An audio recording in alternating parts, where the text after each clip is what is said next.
Hari ku munsi wo kuwa kabiri mu mwaka w'ibihumbi 2008, hari ku itariki 29 z'ukwezi kwa karindwi, mu mudugudu muto cyane, umuryango wa Paulo ndetse na Chantal wari wishimye kandi wari wishimanye no kujyana umwana wabo Ariel ku isoko, bitewe n'uko yari yatsinze ibizamini, yagize amanota meza kuri berete, bagiye kumushopingira ibyo kumuhemba ndetse n'ibindi bikenerwa mu rugo. Uyu mwana Ariel yari afite imyaka igera kuri 5. Yari umwana ukunda gukina kandi utinya kure y'ababyeyi be.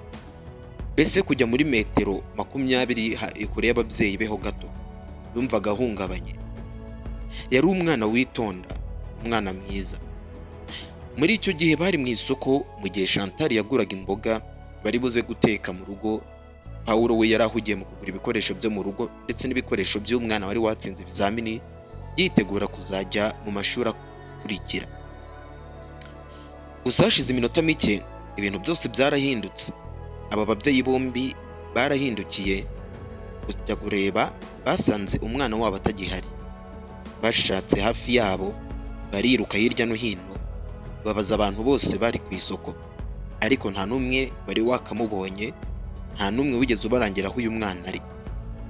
Babanje kugira ngo uyu mwana yatashye mu rugo yicuye cyangwa se hari abandi bana barimo gukina nawe, ariko ibintu biza kuzamba mu buryo batatekerezaga. Uwo munsi igicuku cyaranishe, ababyeyi bakimushakisha, polisi yarahageze, amatangazo ashyirwa hanze hose ku munsi ukurikiye. Radiyo zatangaje ko hari umwana waburiwe irengero. Abantu ibihumbi baramushatse, icyumweru kimwe kirihirika, ukwezi, umwaka, imyaka 3, nta makuru. Nyina yaratangiye kwiheba, se nawe yari yararetse akazi ke muri icyo gihe. Mu rugo rwabo icyumba cy'uyu mwana ntikigeze gihindurwa. Bizeraga ko umunsi umwe azagaruka, kandi n'iwabo ntibigeze bongera kuhavugurura. Baharekeye uko hari kugira ngo umunsi yagarutse atazahayoberwa. Mu gihe abandi bari bakimushakisha, batweretse imodoka yahagararaga yatwaraga ibishingwe, batwereka umwana wari wayuriye ibyo mu cyaro bita kotama. Kari agakungu yari yakuranye n'abandi bana bari baturutse icyaro bagiye mu mujyi. Ariel nawe yakurikiye abana nk'uko nawe yabonye bayurira. Gusa bitewe n'uko abo bana bari bafite gahunda yo kujya kuba imbobo mu mujyi, Ariel yanze kubakurikira kuko baramusize. Akigera mu mujyi, nta kindi kintu yari afite cyo gukora, ntiyari afite ubwenge bwo kuvuga ko yatira amayinite agahamagara mu rugo, kandi nta kindi kintu na kimwe yari yirengeje kuko yari umwana w'imyaka 5. Yatangiye kugenda yicara ku bipangu bigiye bitandukanye aho ageze.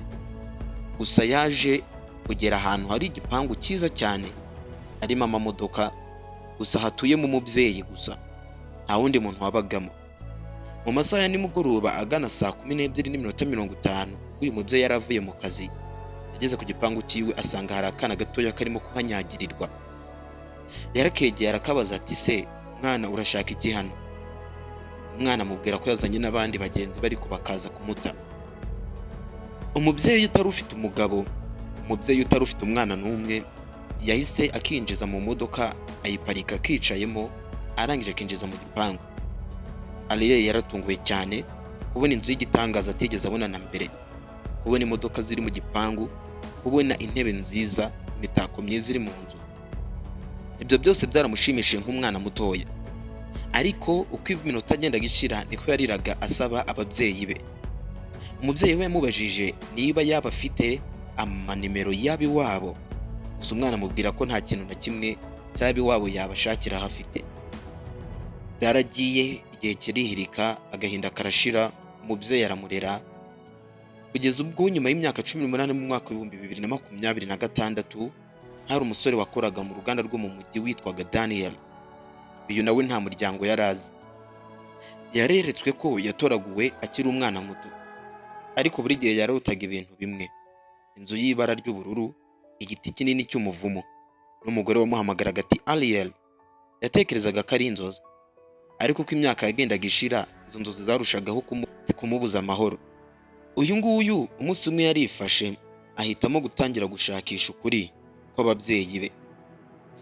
Hanyuma kandi bitewe n'uko yajyaga yumva mu baturanyi y'aho bari baturanye bavuga ko ahantu aba hatigeze hagera umugabo, hatigeze hagera umwana, yatangiye kubaza uwo mugore ati, se koko wambwiye ni wowe mama umbyara? Igisubizo yamusubizaga ni yego. Ariko Ariel ntabwo byamuje gukomeza gushakisha. Yagiye mu gace aho yabwiwe ko yatoraguwe ndetse n'amakuru yari ahafite ko hari umwana wahaburiye, abona umusaza wari ukihibereye.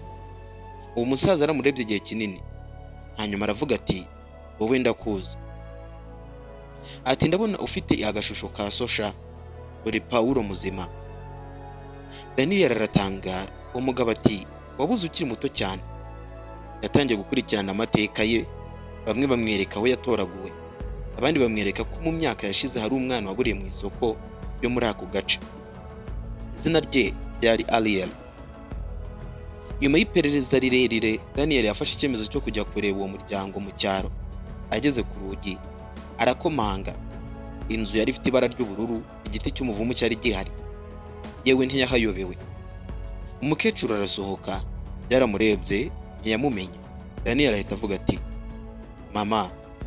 Amaso y'umugore yuzuye amarira. Ati ninjye Ariel.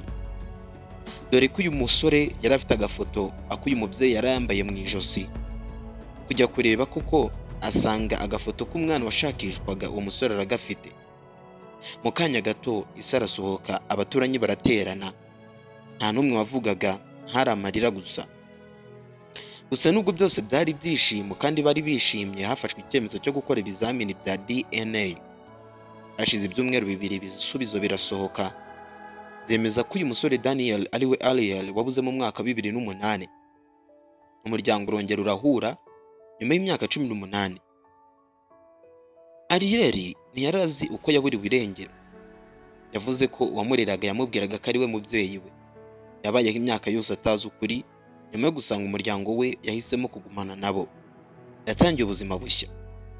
Gusa ntabwo yibagiwe kujya gushima uwamureze utarigeze umwandagaza ku gasozi. Imiryango yombi ahubwo yarahuye, kandi bitewe na business Ariel yari amaze kugabirwa n'uwamureze, umuryango w'iwabo bahindutse abahirwe bakomeye cyane mu gace. Gusa ariko hari igihe ubuzima butandukanye abantu bakundana. Hari n'igihe imyaka myinshi ishira abantu batagifite icyizere. Ariko rimwe na rimwe ukuri kuragaruka n'icyizere kikongera kubaho. Niba iyi nkuru igukoze ku mutima, sangiza abandi kandi wibuke ko rimwe na rimwe urukundo rw'umuryango rurusha imyaka imbaraga. Ukore subscribe hano ku Nkuru TV. Ukomeze mugire ibihe byiza.